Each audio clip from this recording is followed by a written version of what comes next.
Friends, good morning all of you. आज SSC GD का exam था। जो क्वेश्चन पूछे गए हैं उसमें वो आपसे डिस्कस कर रहा हूं।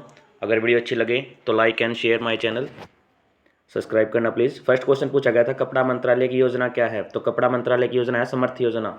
यह हमारे देश के प्रधानमंत्री नरेंद्र मोदी जी ने चलाई गई थी। और एक और योजना है प्रधानमंत्री की कपड़ा मंत्रालय से, वो है मित्रा। ये क्वेश्चन पूछा गया था, मोस्ट इंपॉर्टेंट था। नेक्स्ट एग्जाम में मित्रा योजना पूछा जा सकता है। नेक्स्ट क्वेश्चन की तरफ चलते हैं। आपातकाल में कौन सा अनुच्छेद निरस्त नहीं होता? ये पूछा गया था। तो अनुच्छेद 21 और 20 ये कभी भी निरस्त नहीं होता, आपातकाल लगे या ना लगे, ये आपको ध्यान रखना है। नेक्स्ट क्वेश्चन पूछा गया था, भारत की जनगणना कितने वर्षों के बाद की जाती है? तो भारत की जनगणना प्रत्येक 10 वर्षों के बाद की जाती है, ये आपको ध्यान रखना है। मोस्ट इंपोर्टेंट क्वेश्चन था, अगले एग्जाम में पूछा जा सकता है। पहली जनगणना कब हुई थी? 1782 में हुई थी। और इस बार कौन सी जनगणना होने वाली है? 16वीं। ये भी आपको ध्यान रखना है। नेक्स्ट क्वेश्चन पूछा गया था, कलिंग का युद्ध। तो कलिंग का युद्ध हुआ था 261 ईस्वी में, ये आपको ध्यान रखना है। और इसका उल्लेख कहाँ पर है? तो अशोक के 13वें शिलालेख में इसका वर्णन भी है। तो फ्रेंड्स, ऐसे क्वेश्चन पूछे गए थे, बहुत ईजी थे। होप करता हूँ आप करके आए होंगे सही।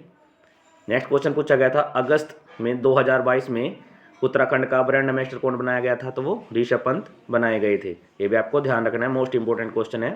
अब एम्बेसडर आपको याद करके जाने हैं।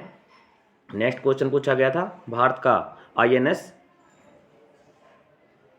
आईएनएस विक्रांत कब बना? ये पूछा गया था। करंट अफेयर से क्वेश्चन ले गया था। तो ये कोचीन के शिपयार्ड में सितंबर में इसका उद्घाटन नरेंद्र मोदी जी ने किया था। सितंबर ऑप्शन में था, ये क्वेश्चन भी पूछा गया था। पुस्तक पूछी गई थी नरेंद्र मोदी जी की, कौन सी पुस्तक लिखी? तो प्रकाश पुंज इनकी पुस्तक है, ये भी मोस्ट इंपॉर्टेंट है। विजय हजारी ट्रॉफी पूछी गई थी, लेकिन इस बार की जीती थी सौराष्ट्र ने जीती थी। लेकिन इन्हें पूछी थी अब की बार 2016 और 17 की किसने जीती? तो वो कर्नाटक ने जीती थी, ये भी आपको ध्यान रखना है। लास्ट क्वेश्चन पूछा गया था, 2000 के नोट पर किसका चित्र होता है? तो वो मंगलयान का होता है। ऐसे ऐसे क्वेश्चन पूछे गए थे, तो वो बहुत ही ईजी थे, ये आपको ध्यान रखना है। इसका मोस्ट इंपॉर्टेंट थे। अगर वीडियो अच्छी लगी तो please subscribe my channel. Thank you. ये कुछ जीएस के क्वेश्चन थे जो आपके लिए थे। Thank you friends, welcome to all.